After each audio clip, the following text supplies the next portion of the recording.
So far in this lunch break, I've given you banshees, werewolves, and now we're going to do. And I gave you Mothman in the banshee video, and now we're going to do vampires. Now, the reason why I'm talking about vampires in particular in this video is because I have had the most unbelievably intense dreams since the last full moon, which was just before Christmas. And by all accounts, many of you are having incredible dreams down below. When I say incredible dreams, I mean they're like technicolor movies. Remember my old Velocity of Nows back in the day? I did a series of programs in my belief that dreams are another reality, they're another side of us. When you dream, you're not just having hallucinations, you're actually living in another reality. That's is as real as this one, and you forget it when you wake up in this reality. Your mind does a kind of a sweep. A friend of mine in America told me all about that during the summer. In the same way, when you're in this reality and you go into the dream reality, their mind in that reality does a sweep of this reality. And all that's left over are things that were either very frightening in that reality or very strange to resolve in the waking reality, and vice versa, should we say. And last night, I've been having this recurrent dream about a house. That all stopped in the summer. It just doesn't happen anymore. It's gone.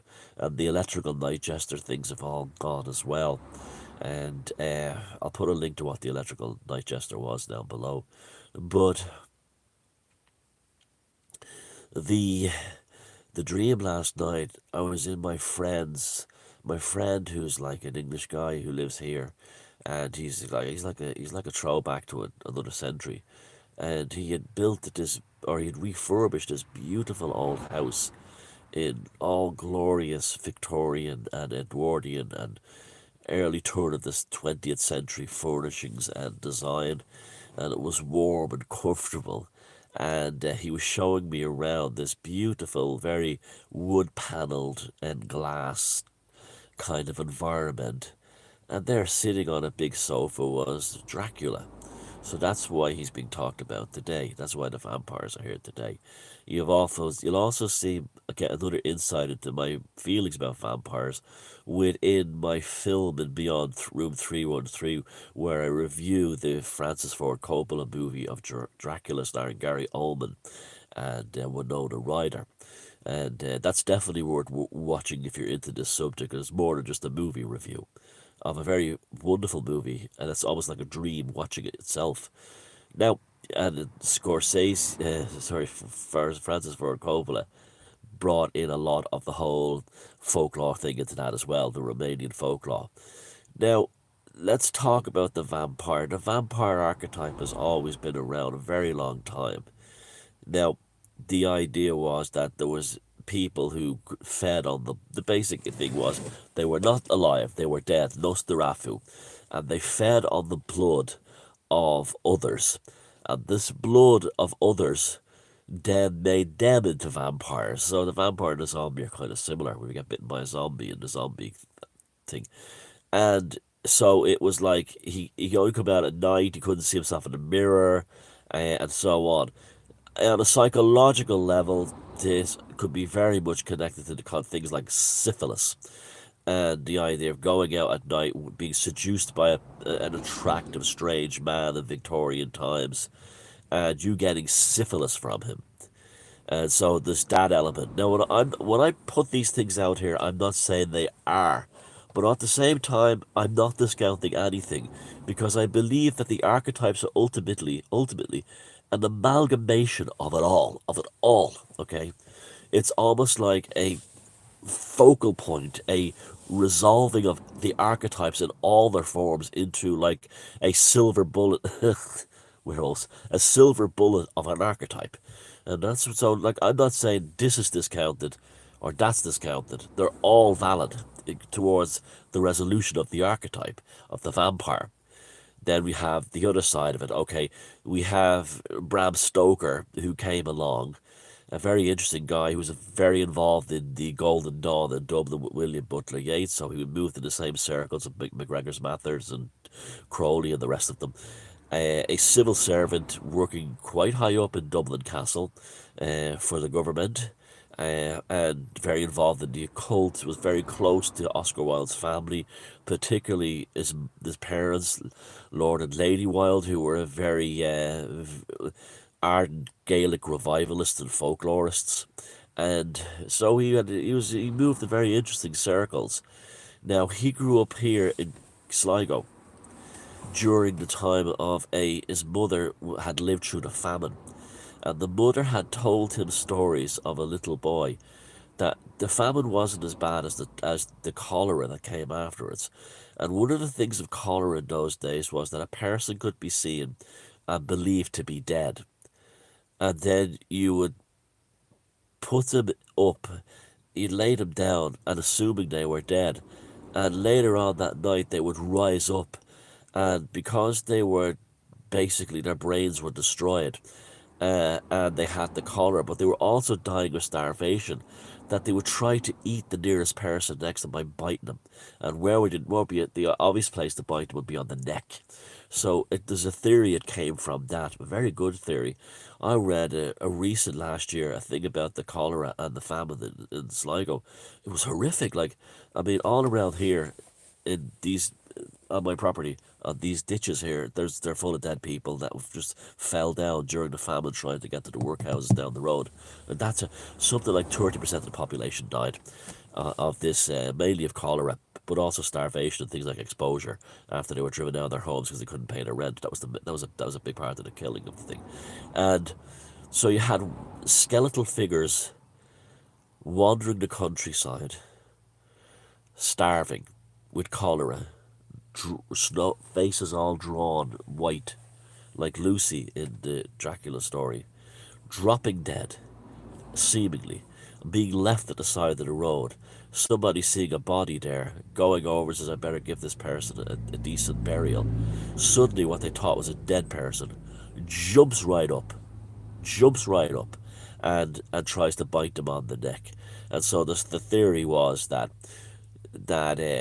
Bram Stoker's mother told her son these stories as a little boy, and this became the underlying syntax of or narrative of the Dracula novel that he wrote. But he had changed the narrative to turn it around to be Vlad the Impaler. So it was a descendant of Vlad, or it was Vlad the Impaler, who was the guy who had rescued Europe from the Ottoman Empire by impaling thousands of Ottoman Turks on stakes. And he's considered a great hero in Eastern Europe. And then that's what the whole Transylvania back then would have been very dark and mysterious and remote.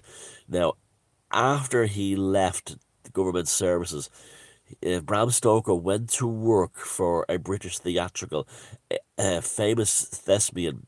It was a big star both in America and Britain at the time, called Henry Irving.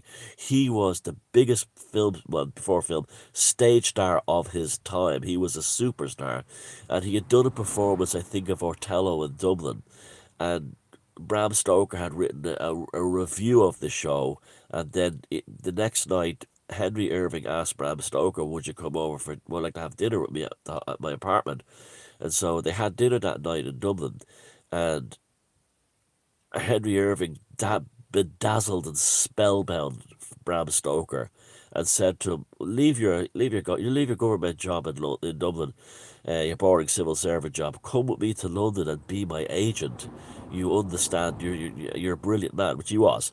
And so he became Henry Irving's agent. But because it was one of those classic things, uh, it, he had to do things like cover for his womanizing, uh, all kinds of things that he didn't know about before he became when he was just a fan, and he still had a great affection for him and a great respect for him, but he worked very very hard, and he was very probably thought of like there's an American president, I don't know which one, who actually said that one of the most remarkable men he ever met was Bram Stoker.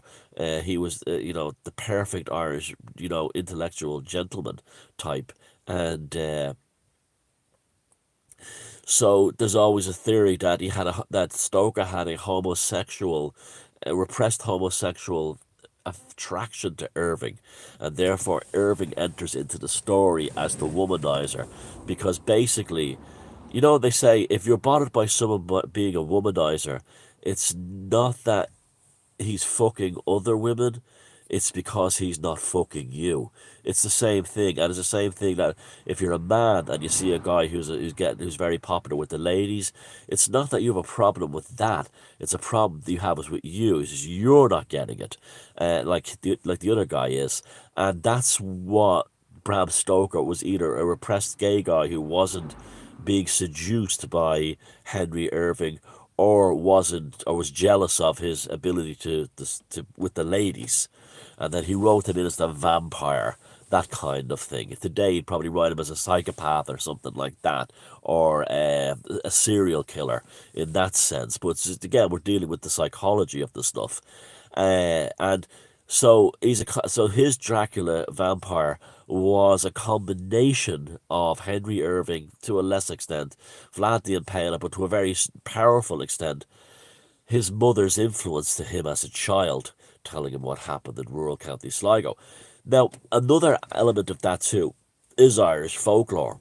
There is a blood fairy called the Slua, and the Slua is a fairy who comes into your house at night, like the vampire bat, and bleeds you of your blood. And there's a song, "She Moves Among the Fair," a very famous Irish, beautiful folk song that talks about his beloved dying on her wedding day, but she appearing that night in his room, uh, almost as was resurrected from the dead. So there's always been a theory that's, well, not a theory, but I put it out there, that the song was really about a man's encounter with a slough. Now, Slua. Now, so the Slua is a blood fairy, so that ties into it as well. So again, then we bring it up to the vampire today. The vampire today is seen, well, it has been always for a long time, as a seductive force, like almost like what the devil was portrayed as, a charming man who was educated, sophisticated, handsome, and could, you know, spellbind and charm and glamoury women, make women obsessed with him very, very easily. And there's a strong sexual element, which brings us back to the thing again of the syphilis in the blood of the fairy. Now, there's also, I'm going to throw in another thing into the mix: Catholicism.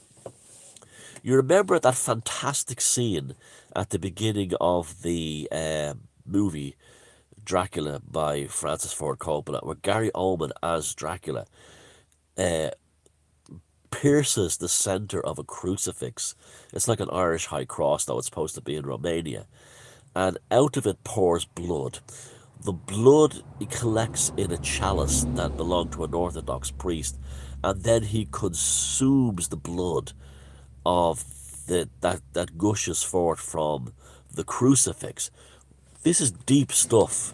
Deep stuff. And even back then in the day, I remember watching that going, whoa, not because I felt any sacrilegious thing to it. It is a fantastic scene. But the vampire is also the resurrection of the pagan man outside the domain of Christianity. So therefore, he is not a slave to Christian morality. He is not a slave to monogamy, marriage, relationships, uh, out of this idea that in our past ancestors, long before we had things like bloodlines, bloodlines came into being directly because of the ownership of land. the ownership of land. And what was Vlad Dracula the Impaler fighting for? The land of Eastern Europe, of Transylvania, from the Ottomans. And the element of the land, and and in the film, that beautiful film, the wolf is a part of it becomes very pagan all of a sudden. The heavy connection with gypsies and things like that. And so the vampire is the man, whether he be in Victorian times or the modern era, who is not subject to prevailing Christian moral and social convention. He is a feral gentleman, would be a good way of putting it. And women are drawn to him because he's outside the domain of respectability. And that's the thing. Respectable men are the whole thing, all the ladies love a bad boy. Respectable men are seen as boring and safe, where a man who is the pagan gentleman, i.e., the vampire, and then throw the whole thing, the Nosferatu, the undead. What's undead? The pagan inside him has not been killed. And that's what makes the vampire so very, very interesting. Again, an amalgamation of all these ideas, concepts, folklores, legends, archetypes, spooled into one specific transient form that changes as culture changes, but ultimately is rooted in an ancient past. And that's why, the thing with the famine and his mother telling him that, a lot of that had to do with the fact that the land had failed the people. Farming had failed the people. This crop called the potato, not meant to be, that was brought from South America, not native to Ireland, even though it grew very, very well here, had given up. The land had rejected its own, and the people were turned into the undead.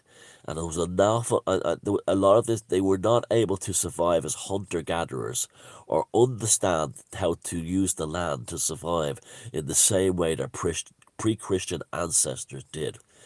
And that's why I find that period of Bram Stoker writing Dracula was at the same period you had the growth of the Gaelic League, which was the first of the great trusts towards the re-establishment of the Gaelic pagan soul. And it also connected it to Transylvania. It also connected it to things apparent in society, such as the fears of syphilis, but that was also the fear of sexuality and the releasing, like the character of Lucy in the novel, the releasing of her, and also the releasing of the the females in the characters. And you even had the things of the three women serving Dracula. Well, they were the three fates. They were the Morriganna, the Babe, the Morrigan, and the Babe, the Morrigan, and the... Oh, God, it's not on mine now. The three Norns. This is as pagan as it comes. It's all over the place. And so the vampire, for me at this moment, represents the pagan restored. And Francis Ford Coppola knew this, and that's why he incorporated that amazing scene in the beginning of his movie. And I'll put the link down to my review of it below, where Gary Oldman as Vlad Dracula puts the sword into the crucifix and drinks the blood, not the blood of salvation, but the blood of liberation from Christianity. Thank you.